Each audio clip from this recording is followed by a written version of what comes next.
नमस्कार बच्चों। चलो आज हम देखते हैं विलियन का एक टॉपिक जिसका नाम है अनुसंख्यक गुणधर्म। क्या देखेंगे हम? अनुसंख्यक गुणधर्म। गुणधर्म दोस्तों, अनुसंख्यक गुणधर्म किसे कहते हैं? अनुसंख्यक गुणधर्म मतलब ऐसे गुणधर्म जो अणुओं की संख्या पर निर्भर करते हैं, अनुसंख्यक गुणधर्म कहलाते हैं। ये जो है किसी विलायक या विलेय है उसकी प्रकृति पर निर्भर नहीं करते।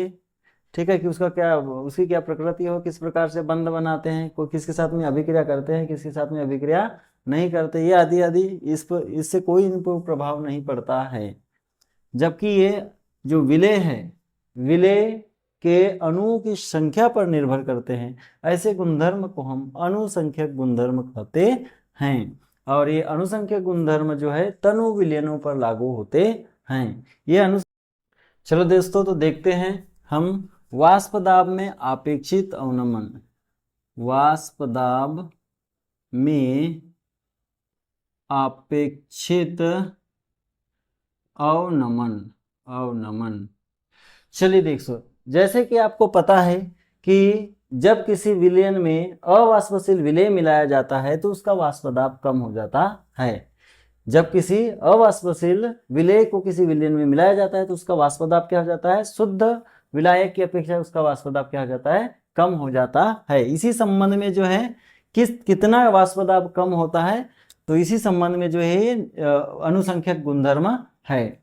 तो इसमें देख लेते हैं कि राउल्ट का जो नियम है, तो इस राउल्ट के नियम के अनुसार बोलता है कि कोई भी विलयन है, किसी विलयन का जो वाष्प दाब होता है विलायक के वाष्प दाब के मोल प्रभाज के, या मोल प्रभाज को हम एक से ये बोलते हैं, के सीधे समानुपाती होता है। अर्थात करके अगर हम इसको लिख दे, अर्थात यहाँ कहने का मतलब ये है कि ये जो पी एस है ये बराबर होता है, किसके बराबर होता है? पी ए के बराबर होता है। और ये समानुपाती होता है, किसके होता है? एक से ए की। ठीक है, अब इसको हम इक्वल में और चेंज कर देंगे तो ये पी एस हो गया। पी एस मतलब विलयन का वाष्प दाब बराबर होगा, किसके बराबर होगा? तो यहाँ पी ए लिख देंगे, फिर ये बराबर लगा देंगे। ये जो चिन्ह हटेगा, बराबर लगा तो कोई ना कोई स्थिरांक लग जाएगा, तो यहाँ पे लग जाएगा पी ए नॉट, और ये हो जाएगा एक्स ये। इस तरह से जो है पी ए नॉट एक्स ये बन जाएगा। चलो इसको अगर आगे हम हल करते हैं तो हम आगे और भी हल कर सकते हैं। हम इसको सीधे सीधे ये लिख सकते हैं कि ये जो पी एस है ये बराबर होता है, किसके बराबर होता है? तो सीधे सीधे हम लिख सकते हैं पी ए नॉट एक्स ए के बराबर होता है। दोस्तों, अब इसको हम गणितीय रूप से अगर हल करेंगे तो हम देखते हैं कि चूंकि एक्स ए धन एक्स बी बराबर होता है 1, इसका मतलब एक्स ए मतलब विलायक के मोलों की संख्या और विलेय के मोलों की संख्या दोनों को अगर जोड़ते हैं तो इसका मान जो होता है वो क्या होता है? 1 होता है। यदि एक्स ए का मान निकालना है हम पे, तो एक्स ए इक्वल हो जाएगा, इसका पक्षांतर इधर कर देंगे तो हो जाएगा 1 माइनस एक्स बी। यहाँ से हमने इसको निकाल दिए। ठीक है, ये नीचे लिख दिए इस तरह से। इसका मान यहाँ पे अगर रख दिए तो ये हो जाएगा पी एस बराबर पी ए नॉट, एक्स ए की जगह लिख देंगे ब्रैकेट में 1 माइनस एक्स बी।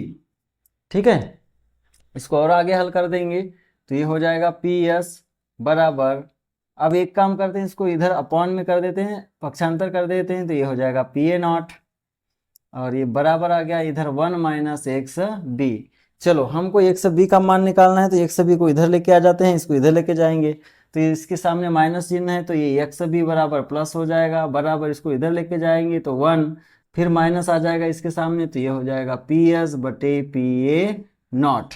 ठीक है, अब भाई इसमें आ गया 1, इसके अपान में कुछ नहीं, मतलब ये कि यहाँ पे ले लेते हैं एलसीएम, लघुत्तम ले लेंगे तो पी ए नॉट इसका लघुत्तम आ जाएगा, इसका मल्टीप्लाई यहाँ करेंगे एक बार जाएगा तो यहाँ पे हो जाएगा पी ए नॉट, फिर माइनस इसे कट हो जाएगा तो ये हो जाएगा पी एस, और ये किसके बराबर है? तो एक्स बी के बराबर है।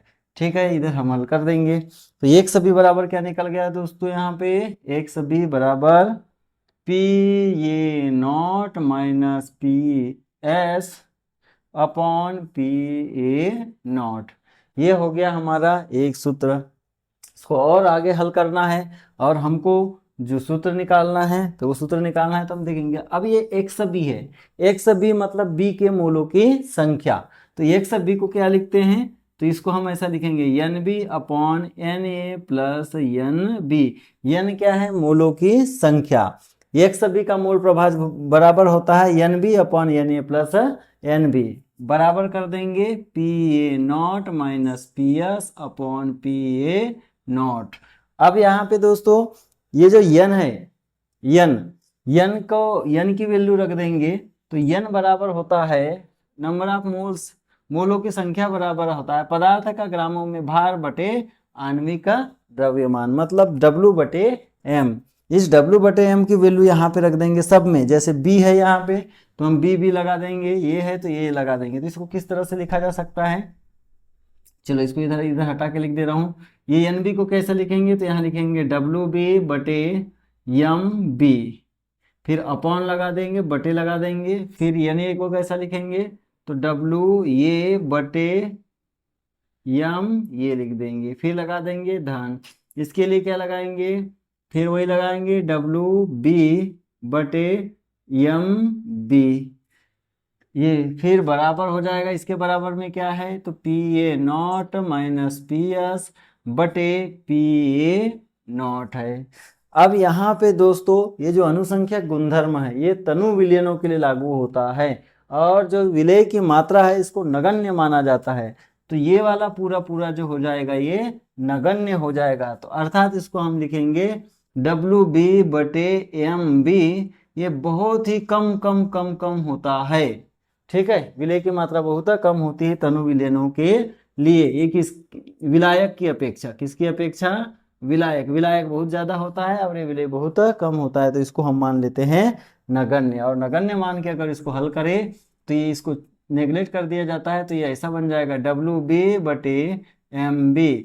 डायरेक्ट पक्षांतर करेंगे तो ऊपर चल जाएगा एम ए बटे नीचे आ जाएगा डब्ल्यू ये, और ये बराबर हो जाएगा, किसके बराबर हो जाएगा, P A not minus P S बटे पी ए नॉट। और इस तरह से जो है हमें अगर एम बी निकालना है तो इसका पक्षांतर इधर करके इधर इधर घुमा देंगे, फिर पक्षांतर कर लेंगे। जिस भी राशि का मान निकालना है हम इस सूत्र की मदद से मान निकाल सकते हैं, और हम इसको बोलते हैं अनुसंख्यक गुणधर्म में वाष्प दाब में अपेक्षित अवनमन। वाष्प दाब में अपेक्षित अवनमन कहा जाता है, और इस सूत्र की सहायता से इसके न्यूमेरिकल क्वेश्चंस को सॉल्व किया जाता है। यदि पसंद आया वीडियो तो लाइक एंड शेयर कीजिए।